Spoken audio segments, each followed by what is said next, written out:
नदी में खजाना। बहुत समय पहले की बात, पहाड़ों से घिरे एक छोटे से गांव के पास एक गहरी और चौड़ी नदी बहती। उस नदी का नाम था सरस्वती नदी। गांव के लोग मानते थे कि इस नदी के तल में कोई रहस्यमय खजाना छिपा हुआ है, लेकिन आज तक कोई भी उसे खोज नहीं पाया। गांव के ही एक युवक का नाम था राजू। वह बहुत जिज्ञासु और साहसी था। बचपन से ही वह बुजुर्गों की खजाने वाली कहानियां सुनता आया था। कहते थे कि नदी के बीचों बीच एक पुराना मंदिर डूबा हुआ है और उसके नीचे सोने चांदी के सिक्के और कीमती मूर्तियां रखी हुई है। राजू ने ठान लिया कि वह उस खजाने को खोज कर निकालेगा। एक दिन सुबह सुबह वह अपने दो दोस्तों मोहन और गीता के साथ नाव लेकर नदी की ओर निकल पड़ा। सूरज की किरणें पानी पर पड़ रही थी और नदी चमचमा रही थी। राजू ने तय किया कि वह गोता लगाकर नीचे तक जाएगा। दोस्तों ने डरते हुए मना किया। राजू, यह नदी बहुत गहरी है।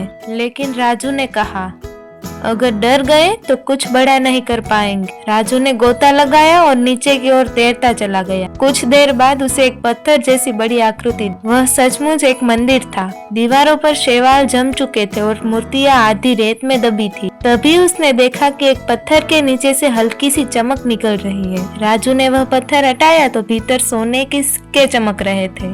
राजू बहुत खुश हुआ, लेकिन तभी अचानक तेज धारा चली। वह नीचे की ओर बहने लगा। सांस लेने में मुश्किल होने लगी। ऊपर नाव में बैठे मोहन और गीता ने देखा कि बुलबुले उठ रहे हैं। वे घबरा गए। तभी राजू किसी तरह किनारे की ओर तैरता हुआ बाहर निकल आया। हाथ में एक पुराने तांबे का बक्सा था। जब बक्सा खोला गया तो उसमें न सोना था न चांदी, बल्कि एक पुराना ताम्रपत्र था जिस पर लिखा था, सच्चा खजाना सोना चांदी नहीं, ज्ञान और साहस है। जो इन्हें पाले वही धनवान है। राजू पहले तो निराश हुआ, लेकिन फिर उसे एहसास हुआ कि असली खजाना वही सीख थी जो उससे मिली।